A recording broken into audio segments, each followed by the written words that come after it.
Alpha Day, I'm Nestor LeConte with the Pacific Daily News. Here are our top stories from the PDN Newsroom.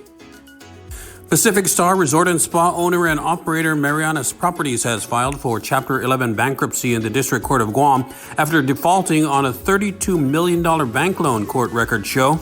Loan issuer Bank of Guam now wants to foreclose on the hotel property in Tumon and sell it off. A Chapter 11 bankruptcy is frequently referred to as a reorganization bankruptcy. A petition for bankruptcy signed by Pacific Star President A.J. Pothan was filed with the court on September 12th. The same day, Bank of Guam was scheduled to auction off the hotel, according to court records. The notice of bankruptcy, served to the bank just hours before the sale was set to happen, froze foreclosure proceedings, Bank of Guam Vice President Byron Everesto stated in a declaration filed with the court. As of September 24, Marianas Properties and its affiliate companies had an outstanding principal balance of $28.6 million on their loan, with $1.29 million in interest accumulated, Everesto stated. The loan was issued in March of 2016. On Friday, a notice of foreclosure was posted on the hotel's front sign, and the entrance to the parking lot was blocked off with a traffic barrier. In other news, Public Auditor BJ Cruz is running for re-election unopposed again in election 2024. Cruz will sit so long as he gets a single vote in the race, according to Guam Election Commission Executive Director Maria Pangilinan. The incumbent public auditor was likewise unopposed back in the 2020 election. He has not faced any challenges since he beat out two competitors in a 2018 snap election held after former public auditor Doris Flores Brooks resigned to run for Congress. He joins the list of 8 village mayors and 5 Guam Education Board members who all are unopposed for re-election in 2024. Unspent American Rescue Plan funds under Governor Leon Guerrero's control are down to $200.5 million as of the end of fiscal 2024 on September 30th. She still has over 2 years to go before her December 2026 deadline to make sure the money's all spent or it gets returned to the federal government.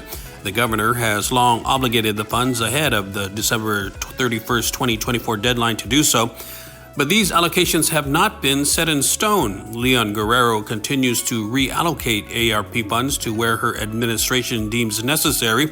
The latest ARP fund status report shows the governor further reduced her allocation for a new GMH to $124 million, about 64% of the total unspent ARP funds that are supposed to help Guam recover from the impacts of the COVID-19 pandemic. Adelup and the legislature, however, have not reached consensus where that new hospital should be built. A new GMH is estimated to cost $1 billion to build.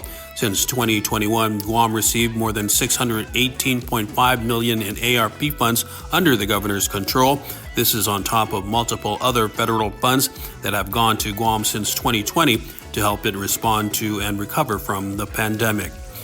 In other news, 3 more months in jail, a $500 fine, or both. Those are the penalties that inmates and detainees face if convicted of being found under the influence of alcohol or illegal controlled substances, now that Governor Leon Guerrero signed Senator Tello Taitagui's Bill 29337 into Public Law 27-129. The bill's benefits are far-reaching, according to Leon Guerrero's October 18 message to the legislature accompanying her signature.